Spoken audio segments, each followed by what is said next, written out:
Assembly Speaker Chung, distinguished members of this Assembly, ladies and gentlemen, thank you for the extraordinary privilege to speak in this great chamber and to address your people on behalf of the people of the United States of America.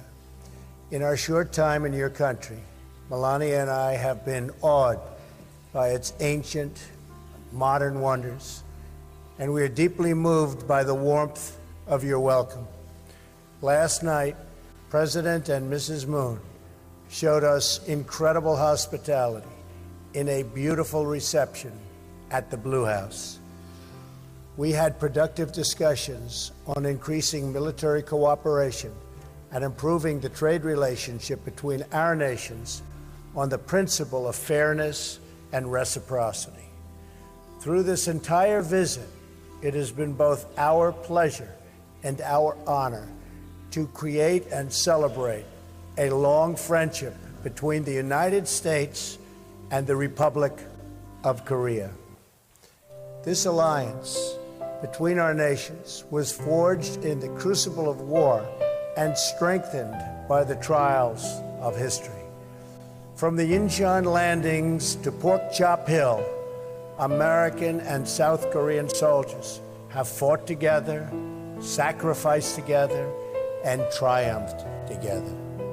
Almost 67 years ago, in the spring of 1951, they recaptured what remained of this city where we are gathered so proudly today.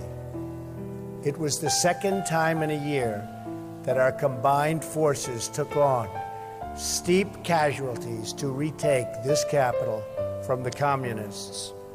Over the next weeks and months, the men soldiered through steep mountains and bloody, bloody battles.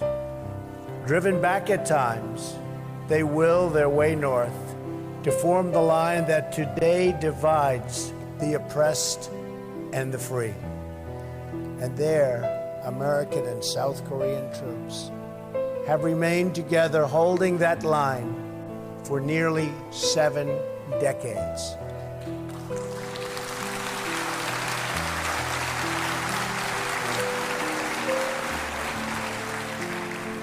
By the time the armistice was signed in 1953, more than 36,000 Americans had died in the Korean War, with more than 100,000 others very badly wounded.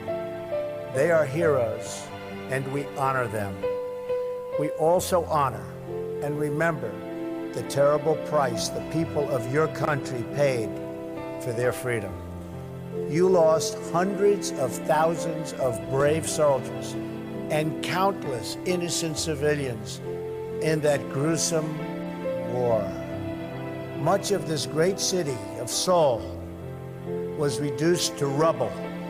Large portions of the country were scarred, severely, severely hurt by this horrible war. The economy of this nation was demolished.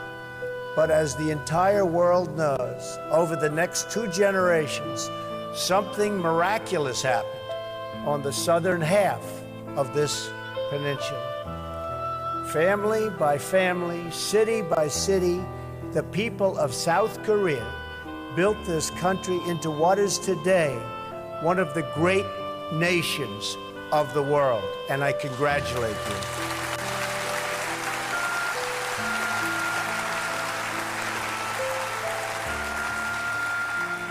you. In less than 1 lifetime, South Korea climbed from total devastation to among the wealthiest nations on earth. Today, your economy is more than 350 times larger than what it was in 1960. Trade has increased 1,900 times. Life expectancy has risen from just 53 years to more than 82 years today. Like Korea, and since my election exactly 1 year ago today, I celebrate with you.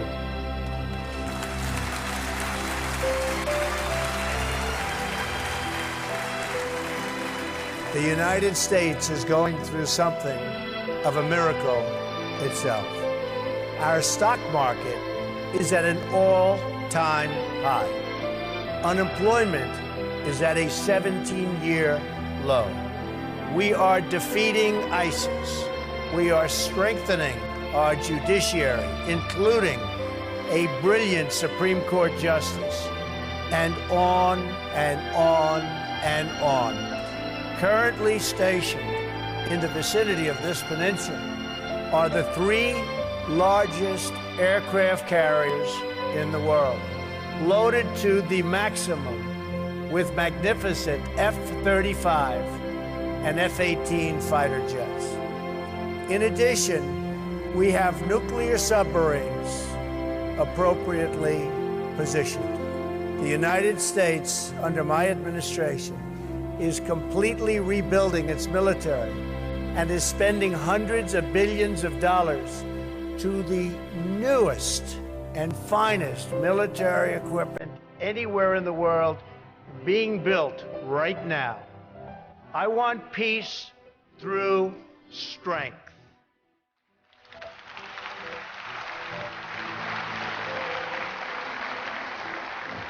We are helping the Republic of Korea far beyond what any other country has ever done. And in the end, we will work things out far better than anybody understands or can even appreciate.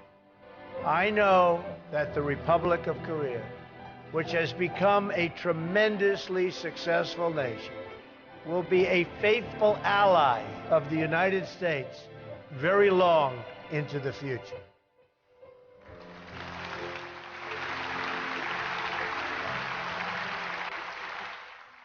What you have built is truly an inspiration. Your economic transformation was linked to a political one. The proud, sovereign, and independent people of your nation demanded the right to govern themselves. You secured free parliamentary elections in 1988, the same year you hosted your first Olympics. Soon after, you elected your first civilian president in more than 3 decades. And when the republic you won faced financial crisis, you lined up by the millions to give your most prized possessions, your wedding rings, heirlooms, and gold luck keys, to restore the promise of a better future for your children.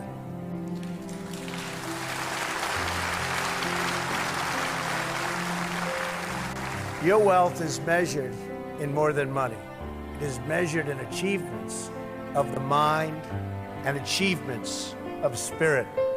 Over the last several decades, your scientists have engineered so many magnificent things. You've pushed the boundaries of technology, pioneered miraculous medical treatments, and emerged as leaders in unlocking the mysteries of our universe. Korean authors penned roughly 40,000 books this year. Korean musicians fill concert halls all around the world. Young Korean students graduate from college at the highest rates of any country. And Korean golfers are some of the best on earth.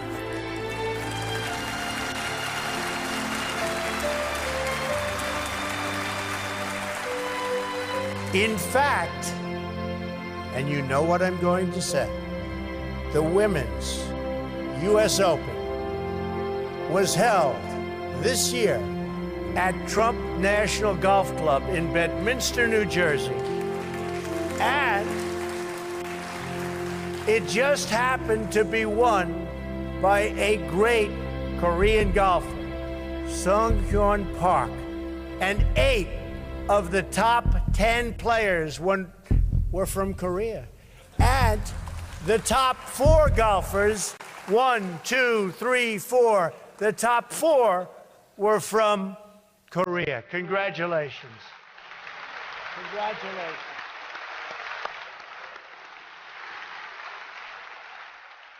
And that's something. That is really something.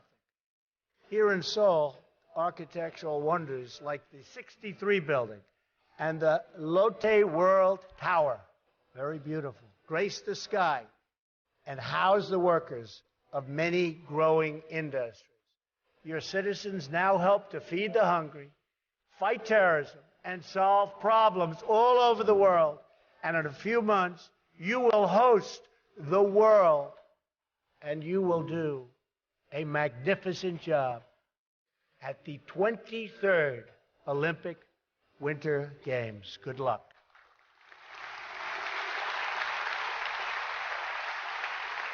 The Korean miracle extends exactly as far as the armies of free nations advanced in 1953, 25 miles to the north.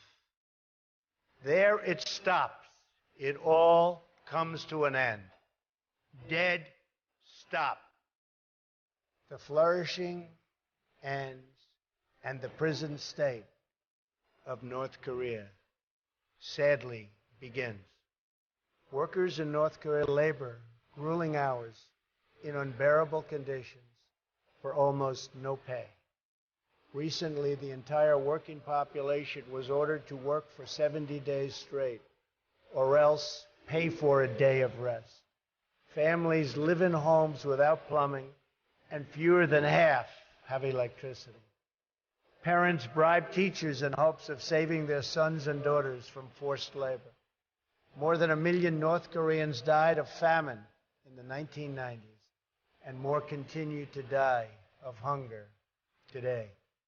Among children under the age of 5, nearly 30% of afflicted and are afflicted by stunted growth due to malnutrition.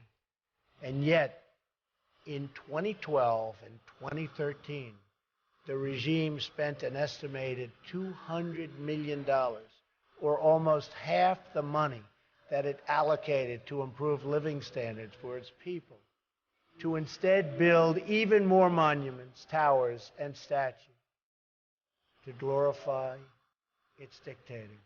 What remains of the meager harvest of the North Korean economy is distributed according to perceived loyalty to a twisted regime. Far from valuing its people as equal citizens, this cruel dictatorship measures them, scores them, and ranks them based on the most arbitrary indications of their allegiance to the state. Those who score the highest in loyalty may live in the capital city. Those who score the lowest starve. A small infraction by one citizen, such as accidentally staining a picture of the tyrant printed in a discarded newspaper, can wreck the social credit rank of his entire family for many decades. An estimated 100,000 North Koreans suffer in gulags, toiling in forced labor, and enduring torture, starvation, rape, and murder on a constant basis. In one known instance, a 9-year-old boy was imprisoned for 10 years because his grandfather was accused of treason. In another, a student was beaten in school for forgetting a single detail about the life of Kim Jong-un. Soldiers have kidnapped foreigners and forced them to work as language tutors for North Korean spies. In the part of Korea that was a stronghold for Christianity before the war, Christians and other people of faith who were found praying or holding a religious book of any kind are now detained, tortured, and in many cases, even executed. North Korean women are forced to abort babies that are considered ethnically inferior. And if these babies are born, the newborns are murdered. One woman's baby born to a Chinese father was taken away in a bucket The guard said it did not deserve to live because it was impure. So why would China feel an obligation to help North Korea? The horror of life in North Korea is so complete that citizens pay bribes to government officials to have themselves exported aboard as slaves. They would rather be slaves than live in North Korea. To attempt to flee is a crime punishable by death. One person who escaped remarked, "When I think about it now, I was not a human being. I was more like an animal. Only after leaving North Korea did I realize what life was supposed to be." And so, on this peninsula, we have watched the results of a tragic experiment in a laboratory of history. It is a tale of one people, but two Koreas. One Korea in which the people took control of their lives and their country and chose a future of freedom and justice, of civilization and incredible achievement. And another Korea in which leaders imprison their people under the banner of tyranny, fascism, and oppression. The result of this experiment are in, and they are totally conclusive. When the Korean War began in 1950, the two Koreas were approximately equal in GDP per capita. But by the 1990s, South Korea's wealth had surpassed North Korea's by more than 10 times. And today, the South's economy is over 40 times larger. So you started the same a short while ago, and now you're 40 times larger. You're doing something right.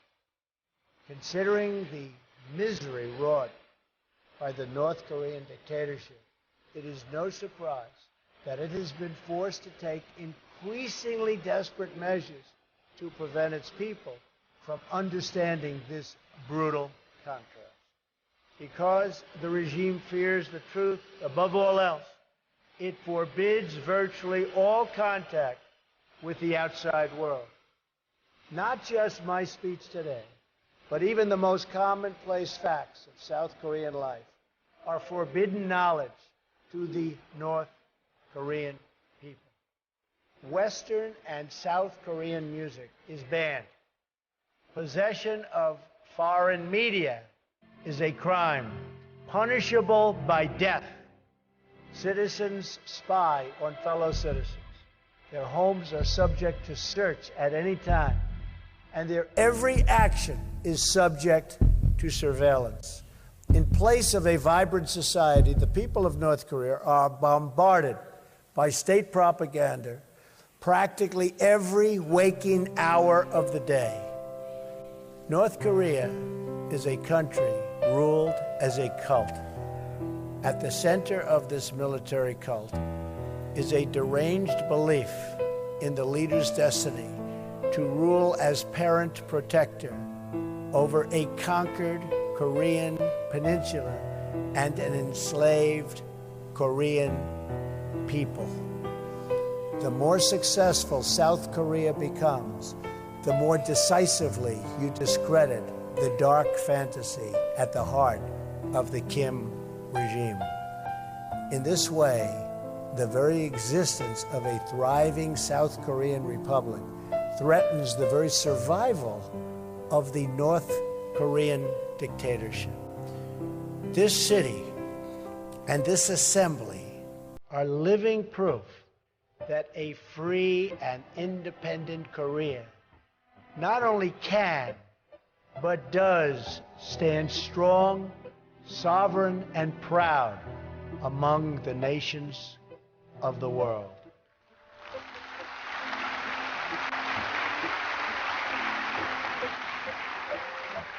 Here, the strength of the nation does not come from the false glory of a tyrant.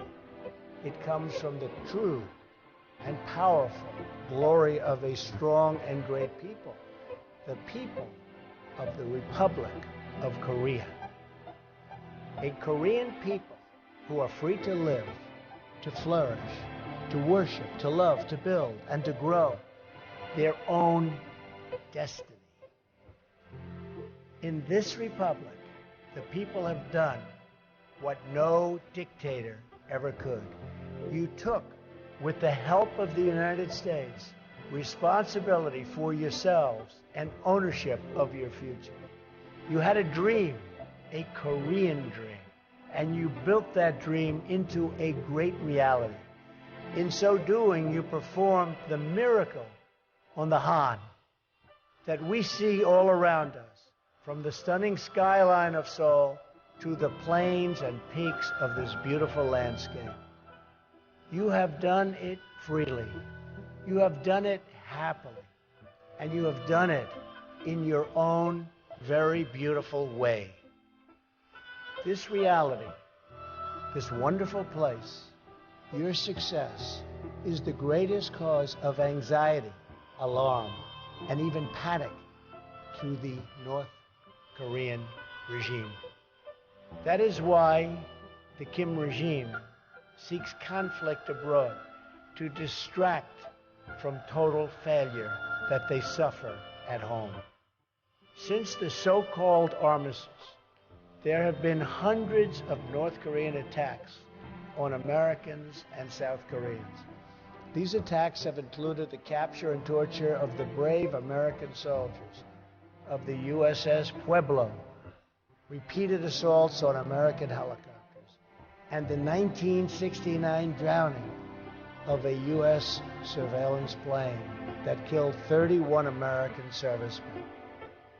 The regime has made numerous lethal incursions in South Korea, attempted to assassinate senior leaders, attacked South Korean ships, and tortured Otto Warmbier, ultimately leading to that fine young man's death. All the while, the regime has pursued nuclear weapons with the deluded hope that it could blackmail its way to the ultimate objective. And that objective we are not going to let it have. We are not going to let it have. All of Korea is under that spell, divided in half. South Korea will never allow what's going on in North Korea to continue to happen. The North Korean regime has pursued its nuclear and ballistic missile programs in defiance of every assurance, agreement, and commitment it has made to the United States and its allies. It's broken all of those commitments. After promising to freeze its plutonium program in 1994, it repeated the benefits of the deal and then immediately continued its illicit nuclear activities. In 2005, after years of diplomacy, the dictatorship agreed to ultimately abandon its nuclear programs and return to the Treaty on Non-Proliferation. But it never did, and worse, it tested the very weapons it said it was going to give up. In 2009, the United States gave negotiations yet another chance and offered North Korea the open hand of engagement. The regime responded by sinking a South Korean Navy ship, killing 46 Korean sailors. To this day, it continues to launch missiles over the sovereign territory of Japan and all other neighbors, test nuclear devices, and develop ICBMs to threaten the United States itself. The regime has interpreted America's past restraint as weakness. This would be a fatal miscalculation.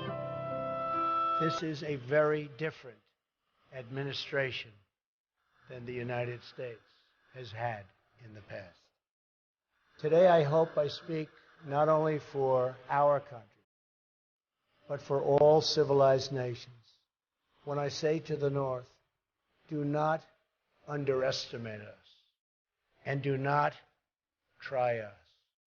We will defend our common security, our shared prosperity, and our sacred liberty. We did not choose to draw here on this peninsula.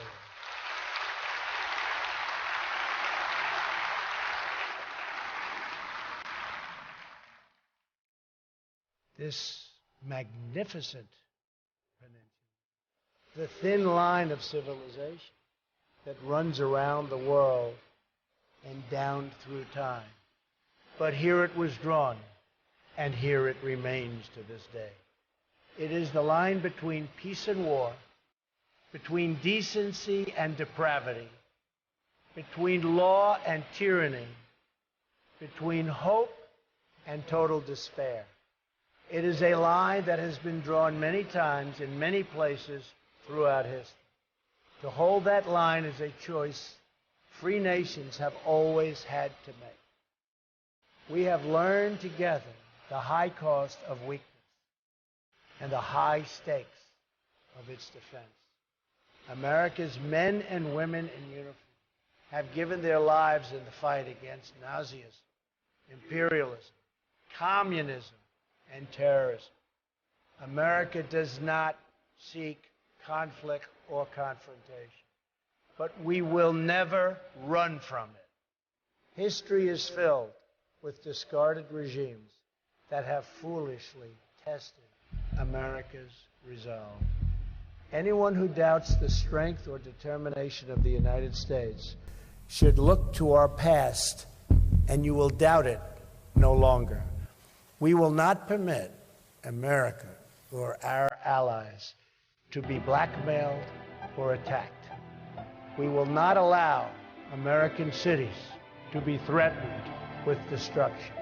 We will not be intimidated, and we will not let the worst atrocities in history be repeated here on this ground we fought and died so hard to secure.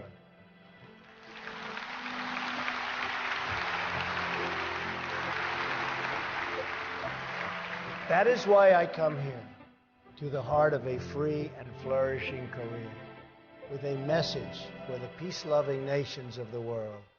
The time for excuses is over. Now is the time for strength. If you want peace, you must stand strong at all times. The world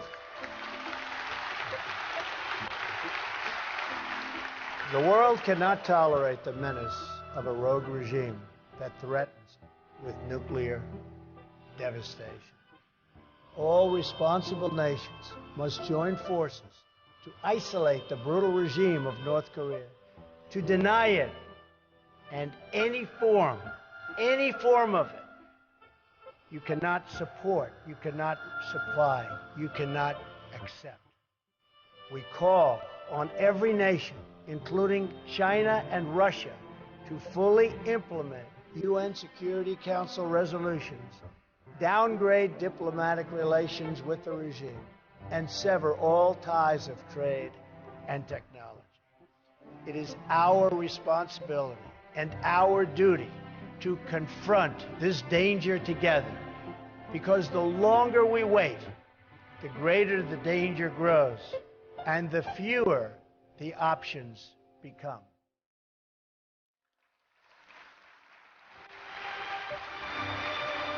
And to those nations that choose to ignore this threat, or worse still, to enable it, the weight of this crisis is on your conscience.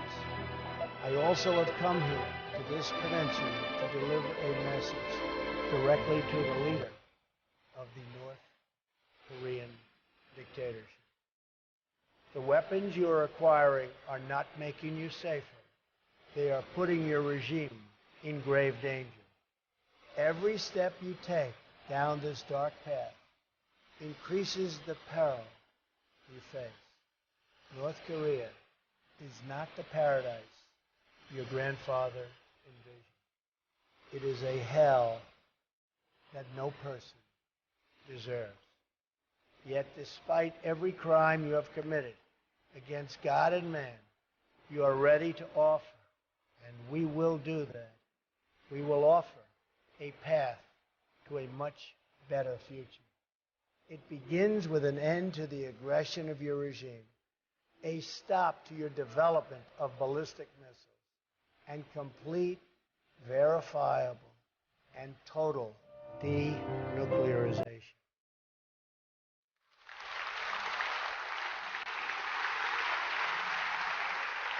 A sky-top view of this peninsula shows a nation of dazzling light in the south and a mass of impenetrable darkness in the north.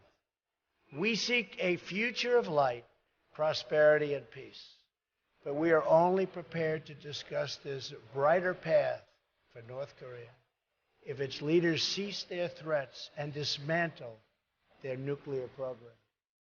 The sinister regime of North Korea is right about only one thing. The Korean people do have a glorious destiny. But they could not be more wrong about what that destiny looks like. The destiny of the Korean people is not to suffer in the bondage of oppression, but to thrive in the glory of freedom.